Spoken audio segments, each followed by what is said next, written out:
অভিনয়। চলো ভেতরে চলো বাবা। দাঁড়াও, ওকে ভেতরে নিয়ে যাবে না কেন? অযথা ওকে এখানে এনেছো। এসব তুমি কি বলছো প্রকৃতি? তুমি কোনোকে চেনো? না না, আমি কি করে চিনবো? আসলে এরকম অচেনা অজানা মানুষকে বাড়ির ভেতরে নিয়ে যাওয়াটা ঠিক নয়। কার মনের মধ্যে কি থাকে কে জানে। দাঁড়াও দাঁড়াও, কি হলো? তুমি চলে যাচ্ছ কেন বাবা? আসলে বুঝতে পারিনি যে ধনির বাড়িতে এসে গেছি। কি করে বুঝলে? বোঝা যায় ডাক্তারবাবু। দেখবেন ওই গরিবের বাড়িতে ধনীরা গেলে না, গরিবটা খুশি হয়, আনন্দিত হয়। আর ধনির বাড়িতে গরিবটা গেলে তারা অসম্মানিত হয়, সন্দেহ করে, অবিশ্বাস করে। আরে সব মানুষ তা নয়। তার প্রমাণ আমি তোমাকে দেবো। আমি চিকিৎসা করে তোমার দৃষ্টিশক্তি ফিরিয়ে দেবো। কিন্তু আমি তো আমার দৃষ্টিশক্তি ফেরাতে চাই না ডাক্তারবাবু। কিন্তু কেন? যে প্রেমিক তার প্রেমিকাকে অন্য কারোর হতে দেখতে পারবে না, না তার অন্ধ হয়ে থাকাই ভালো। আমি অন্ধই থাকতে চাই ডাক্তারবাবু। অন্ধ হয়ে সারা জীবন বেঁচে থাকা যায়? না না, আমি তোমার কোনো কথা শুনবো না। দেখি তোমার চোখ দুটো দেখি। আমার চোখ দেখার আগে ডাক্তারবাবু ভালো করে এই চোখের রিপোর্টটা একটু দেখুন, তাহলে সব বুঝতে পারবেন। ও মাই গড, এ তো খুব সাংঘাতিক রিপোর্ট। কোনোদিন কোনোভাবে দৃষ্টিশক্তি ফিরে পাবে না। তার মানে সত্যি সমাজ অন্ধ? ছেলেটা আমাকে ভালোবেসে না না নিজেকে আজ সত্যি খুব অপরাধী বলে মনে হচ্ছে। আচ্ছা আচ্ছা, এইভাবে চোখে আঘাত লাগলো কি করে? আমি নিজেই আকন্দ পাতার রস দিয়ে নিজের চোখে দিয়ে অন্ধ হয়ে গেছি। কিন্তু কেন? ওই যে বললাম, একজনকে ভালোবেসে নিজের করে পাইনি বলে। আসলে বুঝিনি জানেন, আসলে বুঝিনি যে ভালোবাসা আর পাবলিক টয়লেট দুটোই সমান। মানে দেখবেন যে ওই ভেতরে আছে সে গন্ধের চোটে বেরোনোর জন্য ছটপট করে, আর যে বাইরে আছে প্রেসারের চোটে ভেতরে ঢোকার জন্য ছটপট ছটপট ছটপট ছটপট করে। তারপরে বুঝলাম পুরুষের প্রেম করার সৌভাগ্য হলেও না, বিয়ে করার সৌভাগ্য সব পুরুষের হয় না। কেন দেখবেন মেয়েদের ভালো বর পাওয়ার জন্য পুজোর বিধান আছে, কিন্তু ছেলেদের ভালো বউ পাওয়ার জন্য না না কোনো পুজোর বিধান নেই। যদি ভালো পুজো করলেই ভালো বর পাওয়া যেত, তাহলে আমার মৃত্তিকা বোনকে কেন কেউ এভাবে তুলে নিয়ে চলে গেল? ও তো খুব শিক্ষক ছিল। আরে এটা তোমার ভুল ধারণা প্রকৃতি।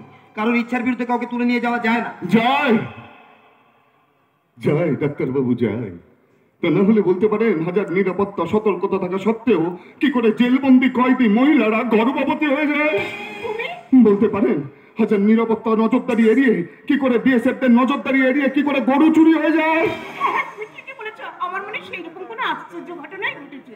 মা তুমি বরং গাড়িতে কি বসো, অনেকটা দেরি হয়ে গেল। আমি আসছি। যাই। আর শোনো, তুমি ওষুধপত্রগুলো ঠিকঠাক খেয়ে নিও। টেবিলে খাবার রাখা আছে, খেয়ে নিও। আকাশ, আমি গাড়ি থেকে বসছি। দূর বাবা, ভালো লাগে না। এই শোনো না, তুমি তাড়াতাড়ি বাড়ি ফিরে আসবে তো? আমার খুব ভয় করছে। বাবা ভয় করছে কেন? হ্যাঁ আমি তো তাড়াতাড়ি ফিরে আসবো। কারণ দায়িত্বটা যে অনেক বেড়ে গেছে আমার ম্যাডাম। কারণ তোমার গর্ভে এখন আমার সন্তান আসছে না।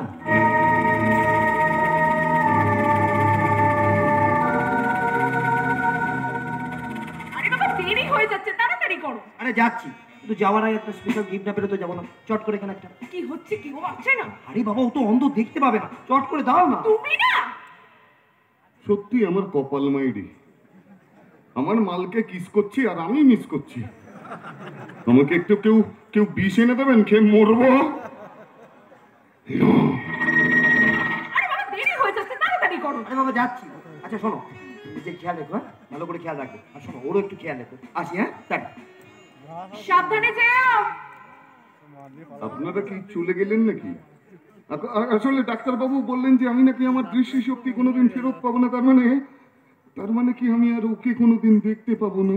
কাকে? আমার প্রেম, আমার হৃদয়, আমার ভালোবাসা, আমার স্বপ্ন, আমার প্রকৃতিকে। জানেন, একটিবার না ওকে খুব দেখতে ইচ্ছে করে। এই বুকের মধ্যে না ওকে জড়িয়ে ধরে খুব ইচ্ছে করে। যাকে পাবেন না, যে আপনাকে ছেড়ে অন্য কাউকে বিয়ে করেছে, তার জন্য মন খারাপ করে কি লাভ বলুন তো?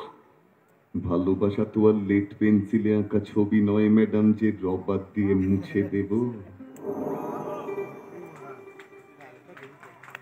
স্মৃতির মানুষ পাকে কল্পনা তুলিতে আঁকা। হাজার চেষ্টা করলেও তা কোনোদিন মুছে যায় না ম্যাডাম, মুছে যায় না। আপনি দেখে নেবেন, আপনি দেখে দেবেন আমার অন্ধ ভালোবাসা না সে কোনোদিন উপেক্ষা করতে পারবে না। একটি বার হলেও আমাকে সে বুকে জড়িয়ে ধরবে। কারণ আমি তার দেহ চাই না, চাই পবিত্র ভালোবাসার ছোঁয়া। সময় যেখানে কেন এলো, ওইখানে আসার পর থেকে আমার হৃদয় এত ব্যাকুল হয়ে উঠছে কেন? ইচ্ছে করছে ওর সব ইচ্ছেগুলো পূরণ করতে, ইচ্ছে করছে ওকে একটিবার জড়ি। না না না না না, আমি তা পারবো না, কারণ আমি যে এখন বিবাহিত। আপনি চলে গেলেন নাকি?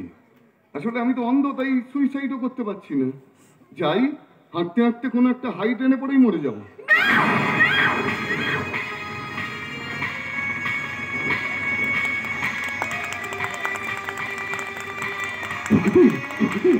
ভগবান ভগবান ভগবান ভগবান আমার কথা শুনেছে। আমার প্রকৃতি, তুমি কোথায়? প্রকৃতি প্রকৃতি নেই কেন? বৃথা চিৎকার করছেন, আমি এ বাড়ির বউ। না, কণ্ঠস্বর শুনে প্রথমেই মনে হয়েছিল তুমি আমার প্রকৃতি। আর তোমার স্পর্শে আর আমার বুঝতে বাকি নেই তুমি আমার প্রকৃতি, তুমি আমার।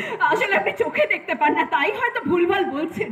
ভালোবাসার ছোঁয়া না বাতাসের মতন, স্পর্শ করলে অনুভব করা যায়। আমি বুঝেছি তুমি আমার প্রকৃতি। কেন অযথা চিৎকার করছেন? বললাম তো এখানে আপনার কোনো প্রকৃতি নেই। ও বুঝেছি, আমি অন্ধতাই অস্বীকার করছো। আচ্ছা তুমি সত্যি করে বলো তো, তুমি হরিদেবপুর গ্রামের প্রকৃতি নও? তুমি মানব চৌধুরীর একমাত্র মেয়ে প্রকৃতি নও? না না না, বৌমা মিথ্যে বলছে কেন? কিন্তু ছেলেটা তো বৌমার কথাই বলছে, তার মানে বৌমার জন্য ছেলেটি আজ অন্ধ? ঠিক বুঝেছি, আমি অন্ধ, তোমার বিয়ে হয়ে গেছে তাই আমাকে ভুলভাল বুঝিয়ে দিচ্ছ। কিন্তু সত্যি করে বলো তো, তোমার সঙ্গে আমার গোপনে কতবার দেখা হয়নি? পার্কে, সিনেমা হলে, রেস্টুরেন্টে? বাজে কথা বারবার বলে আমি কিন্তু এ বাড়িতে আপনাকে থাকতে দেবো না। বেশ, আমি চলেই যাব। তবে যাওয়ার আগে ঈশ্বরের কাছে প্রার্থনা করি তোমার দাম্পত্য জীবন যাতে সুখের হয়। কারণ আমি তোমার দেহ চাই না, কারণ আমি তোমাকে ভালোবাসি। চমৎকার চমৎকার বৌমা।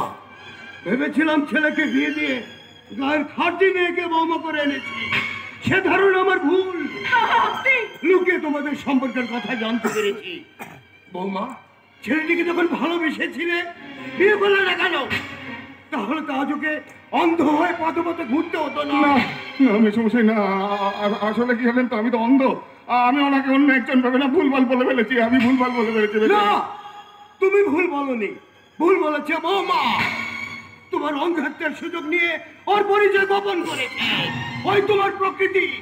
তাই তো ভাবছি, ভালোবেসে বৌমা তোমার এত বড় ক্ষতি করলো, না জানি ছেলের বউ হয়ে কত ক্ষতি করবে। না না, যাই, ও খুব ভালো মেয়ে, দেখবেন কোনো ক্ষতি করতে পারবে না। ও খুব ভালো মেয়ে, খুব ভালো মেয়ে, কোনো ক্ষতি করবে না। কি হলো? আপনি এরকম চিৎকার করলেন কেন? মেশামশাই, উনি আর কথা বলবেন না। কেন? কারণ উনি মারা গেছে। সে কি, এই মাত্র তো মানুষটা আমার সাথে কথা বলছিল, তাহলে হঠাৎ কি হার্ট অ্যাটাক হলো নাকি? আরে বলুন না, আমি তো চোখে দেখতে পাই না। আমি বুঝতে পারছি না,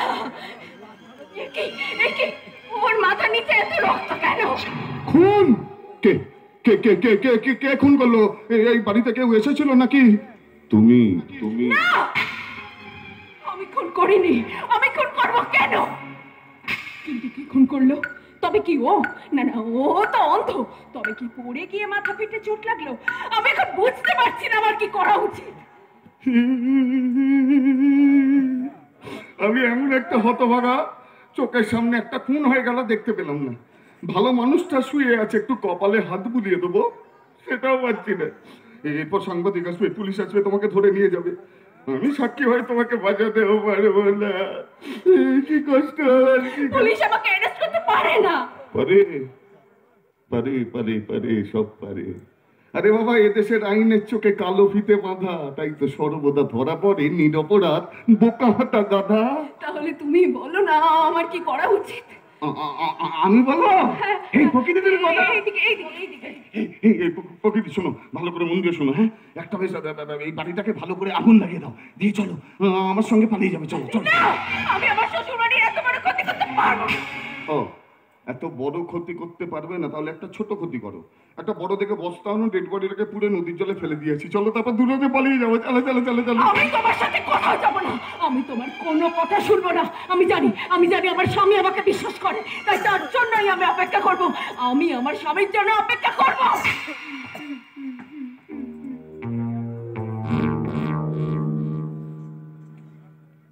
তোর স্বামীর বিশ্বাসে আমি বীজ ঢেলে দেব।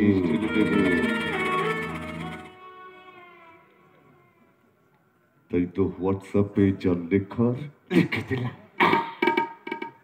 মেসমশাই, আমাকে কিন্তু আপনি একটু ক্ষমা ঘেন্না করে দেবেন। বিশ্বাস করুন, আমি আপনাকে মারতে চাইনি, কিন্তু কি করব বলুন। আপনারও একটু দোষ ছিল, আপনারও একটু বেশ খোঁজ খবর নেওয়া উচিত ছিল। যখন সুন্দরী মেয়ের সাথে বিয়ে দিতে যাচ্ছেন ছেলের, তখন এইটুকুনি অন্তত খোঁজ খবর নিতে পারতেন যে ওই সুন্দরী মেয়েটার কোনো ধ্যামনা প্রেমিক আছে কিনা। না, আপনি একটুখানি শুয়েই থাকুন শান্তভাবে। ভূত হয়ে আবার আমাকে ভয় ভয় দেখাবেন না। যতই হোক আবার বয়সে বড়, খটকাও লাগছে, একটা প্রণাম ঠুকেই নি।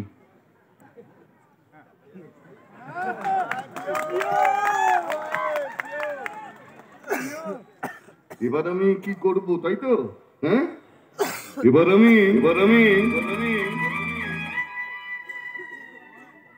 এই বাড়িতে শান্ত সাপের মতন বাসা বাঁধবো, ওর বরটাকে ছবল মারবো, আর হবো আমি বিষাক্ত। আমি হতে চাই বিষাক্ত, চাই রক্ত, চাই রক্ত, চাই রক্ত।